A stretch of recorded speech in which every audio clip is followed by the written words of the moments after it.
They survived on a month and sold their family heirlooms to pay the bills. After her father financially disowned her, Big Edie received just a month to take care of herself, little Edie, and their massive home. To pay the bills, she invited guests to GreyGardens and told them to shop for whatever they wanted from the home. She and little Edie unloaded a number of heirlooms for cash, including Tiffany silver and jewelry. Little Edie kept the valuables under a mattress for safekeeping. Little Edie set her hair on fire after moving to GreyGardens. Little Eddie's cousin John W. Davis recalls watching the youngest Edie climb a tree in the estate's yard one summer afternoon shortly after her move back to GreyGardens. He was shocked when she brandished a lighter and set her hair on fire. It's unclear why she did this, but journalist Gail Sheehy presumes it was an act of rebellion in protest of moving back in with her mother. In their family, little Edie was considered more beautiful than Jackie.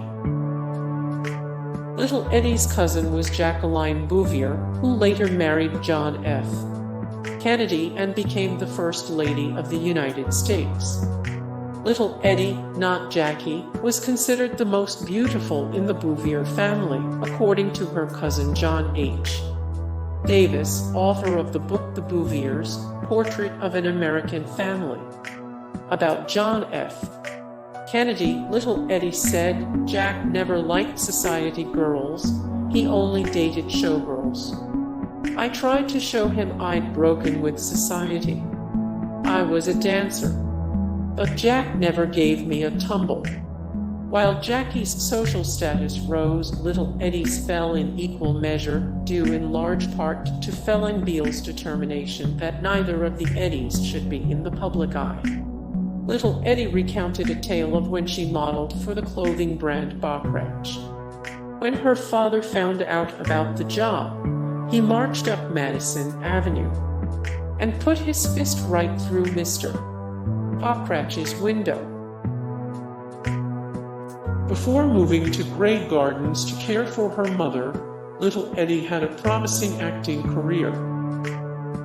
Little Edie enrolled in Miss Porter's, a finishing school in Connecticut, in 1934 and modeled for Macy's as a teenager. She caught the attention of the New York Times during her debutante party in 1936. She also appeared in fashion shows and nearly signed contracts with MGM and Paramount, and claimed that famous Broadway producer Max Gordon wanted her to audition for a theater role. But she was never able to try out before her big break. Her mother ran out of money, and little Edie could not sustain herself. Big Edie asked her daughter to move to GreyGardens to care for her, a growing number of cats. In her youth, little Edie claimed Howard Hughes and millionaire J. Paul Getty proposed to her, though cousin John H. Davis warns that she had a very, very fertile imagination. Secret Service was assigned to GreyGardens after little Eddie's cousin Jackie Kennedy became First Lady. Little Edie told Joe Kennedy Jr.'s father that if he hadn't died in World War II, she probably would have married him, and he would have become president instead of Jack, and she would have become First Lady instead of Jackie. Big Eddie's father significantly reduced her inheritance. Big Edie received GreyGardens in her and Phelan Beale's divorce settlement, along with a small amount of child support. The money wasn't enough, however, to sustain their formerly lavish lifestyle, and Big Edie struggled to maintain the property. Big Edie relied on her father, Major Bouvier, for financial assistance. Bouvier disapproved of Big Eddie's lifestyle. He told her to sell GreyGardens and stop pursuing her singing career. The final straw came for Bouvier when Big Edie arrived at her son's wedding dressed as a star of the opera.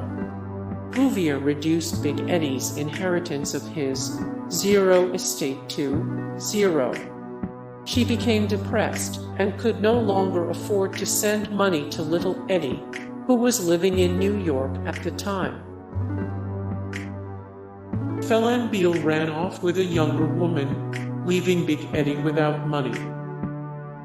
Big Edie's husband, Phelan Beale, worked for his father-in-law at the Wall Street law firm Bouvier, Caffey and Beale. He survived the 1929 market crash, but eventually lost all of his money. Big Edie behaved in a way that Beale found unbecoming. He wanted her to attend garden parties and maintain their social status, while she remained more interested in the arts. The Beales held a membership at the Maidstone Club, and Big Edie often shocked patrons with her operatic singing. Phelan Beale divorced Big Edie in the 40s, leaving her for a younger woman. He told his wife before they split not to let their daughter, little Edie, know about their financial situation.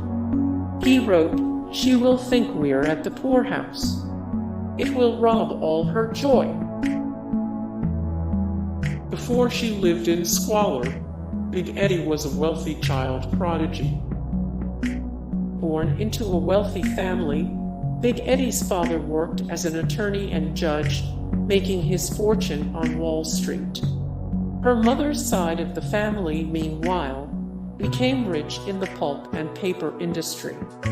Big Edie was a very talented singer and pianist. When she was just 10 years old, some even call her a child prodigy. As she got older, she was a socialite who often attended parties. She married attorney Phelan Beale in 1917 and gave birth to little Edie that same year. Shortly after, two sons arrived in 1920 and 1922. The family moved to their estate in the Hamptons, GreyGardens. The mother and daughter always possessed an unhealthy relationship. Journalist Gail Sheehy reports that as a child, little Edie was attached to mother's hand at all times, accompanying her everywhere, including luncheons. Big Edie took little Edie out of school for 2 years due to a vague respiratory illness. The pair traveled and went to the movies or theater nearly every day. Eva Beale, a relative of the pair, says, "I think it was a safe haven for her always to be with her mother. They had such a wonderful bond that nobody could break." Little Edie ended all of her letters to her mother with the sign-off, "With ladles and ladles of kisses. Loves and hugs your ever precious, ever loving and ever darling and kissable eggs." The bond between Big Edie and little Edie was so intense little Edie prioritized her love for her mother over romance. When she was 11 years old, little Edie wrote in her diary, "I have two great loves in my life. First, I love my mother, which will always go on, never be forgotten or forsaken." Most children think that mother love is a thing taken for granted, isn't it? Second, my buzzing love for a boy, no mere crush, but a true, steady love. Little Edie felt trapped in GreyGardens, and she tried to escape. Big Edie feared if little Edie married, the elder Beale would have no one to take care of her. A socialite on the road toward fame, little Edie dropped everything to move in with her mother in 1952, when Big Edie fell ill. Little Edie felt trapped by her mother, and often lamented that she wasn't able to move to a big city to pursue her acting career. In the 1975 documentary GreyGardens, little Edie tells Big Edie repeatedly she had wanted to move to New York or Paris, to which Big Edie responds, "You've had enough fun in your life." The younger Edie tells the documentarians she's been a subterranean prisoner at GreyGardens for 20 years. When little Edie spoke to New York journalist Gail Sheehy in the early 70s, she invited Sheehy to a nearby beach to escape from Mother. At the beach, little Edie told Sheehy that she tried to run away from home 3 times. Jackie Kennedy gave the pair money to clean the house. The Suffolk County Health Department visited Grey Gardens in 1971 to perform a health inspection after neighbors reported the Beales' living conditions to authorities. It quickly became apparent the building violated numerous regulations. The living conditions were so deplorable authorities threatened to evict the Beales if they didn't get Grey Gardens up to code. The Beales called the investigation the most disgusting, atrocious thing ever to happen in America, denouncing the Hamptons as a mean, nasty Republican town. The incident made national headlines, and former First Lady Jacqueline Kennedyto, Big Edie's niece and little Edie's cousin, stepped in. She gave them $0 in 2018 to clean up the house. The home required 40 gallons of germicide to make it livable again. Raccoons dropped through the roof, and there was human feces in one of the bedrooms. When David and Albert Maysles began filming Grey Gardens in the early 1970s, the crew wore flea collars during all 6 weeks of the project due to an infestation of the insects. Ellen Hovde, a member of the documentary crew, recalled, "There were so many holes in the ceiling, raccoons dropped through them into the halls of the home." The property was covered in garbage, including newspapers and piles of cans. There was no running water, and health investigators discovered human feces in one of the bedrooms. Ben Bradley and Sally Quinn bought Grey Gardens in 1979 and reported the house was so rotted that if they touched a wall, it would move out 12 inches, as if it were on a hinge from the 2nd floor. Quinn says when she pressed down on a piano key, the instrument collapsed entirely. Of her and Bradley's initial visit, Quinn recalled, "Inside, the cat smell was overpowering. The floor was part dirt. The ceiling was caving in. Raccoons peered at me through the rafters. Some 20 cats scurried as we entered each room." When they were prospective buyers, little Edie gave the couple a tour of the home. After she invited Quinn and Bradley inside, the younger Edie took them into the living room, whirled and said, "All it needs is a little paint." They lived with hundreds of stray animals and ate cat food. During the 25 years they lived alone in Grey Gardens, Big Edie and her daughter Little Edie became increasingly isolated, rarely leaving the property. Gradually, the once beautiful gardens deteriorated from lack of maintenance. Bushes and shrubs grew out of control, and vines covered the house. The pair began taking in stray cats. Some believe they coexisted with up to 75. The cats enjoyed complete control of the house, including where they used the bathroom. Health inspectors found cat feces in nearly every room on the property, and in the 1975 documentary Grey Gardens, Big Edie laughs as a cat relieves itself behind a portrait of her as a young woman.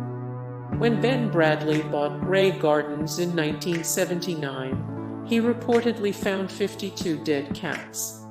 The pair also lived with a number of opossums and raccoons. As the Beales ran out of money, they became desperate and started eating cat food.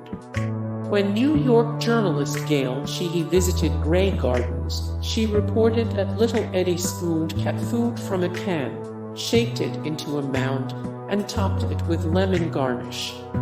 She winked at Sheehy and said, "Mother's pate." Hey guys, thank you so much for the support and likes and comments down below, and also thank you so much for watching, and I look forward to see you in the next video. Then take care, bye.